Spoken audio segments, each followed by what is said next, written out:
Salut tout le monde, j'espère que vous allez bien. Aujourd'hui on se retrouve pour un nouveau moment comics. Ça faisait un peu longtemps quand même, je vais pas vous mentir. Donc aujourd'hui on va parler du personnage de Jessica Jones, mais spécialement une de ses séries de comics. Je vais bien sûr parler de Pulps. Mais avant de faire un petit résumé, je vais en fait vous raconter un peu les origines de Jessica Jones. Jessica Jones était en fait avant une adolescente, sans déconner, et en fait elle était au même lycée de Peter Parker. Alors vous allez me dire, ouais mais pourquoi on l'a jamais vu dans les films? Oui, pourquoi on l'a jamais vu dans le Amazing Fantasy Cast? Mais ferme ta gueule, laisse-moi expliquer.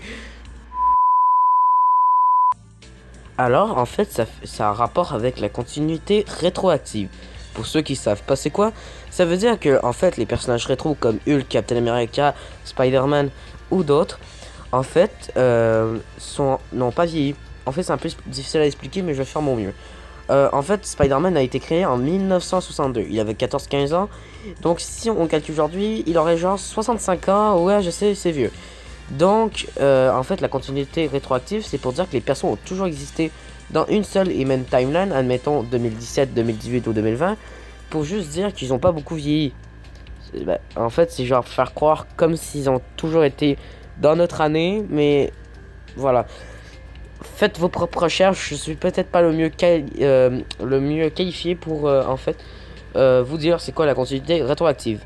Bon, comme je disais, Jessica Jones a été au même lycée de Peter Parker. Un jour, avec sa famille qui faisait une balade en voiture, un camion de produits chimiques percuta la voiture et toute la famille de Jessica Jones meurt, sauf elle.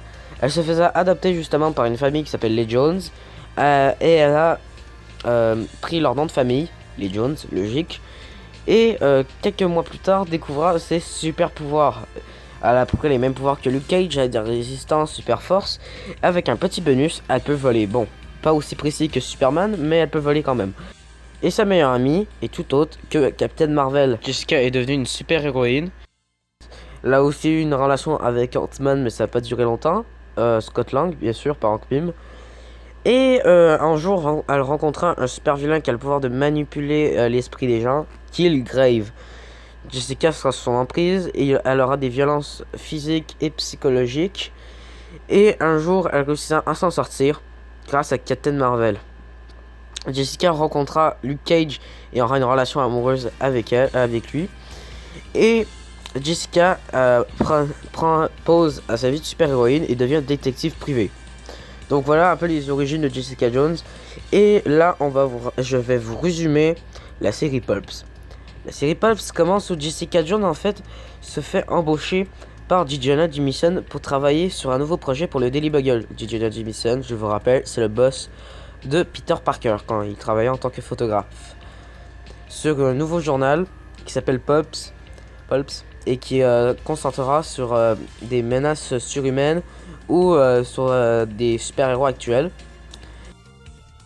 Et en parallèle, Jessica est enceinte de Luke Cage. Et elle va être sur une enquête à propos qu'une femme qui travaillait au Daily Bugle s'est fait assassiner par tout autre que Norman Osborn, alias le Bouffon Vert. Il y a aussi Spider-Man d'ailleurs dans ce comics.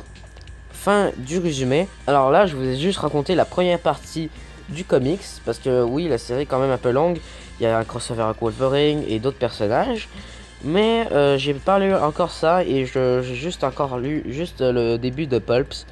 Donc voilà, je vais vous donner brièvement mon avis et on va voir si vous devez acheter ce comics ou non.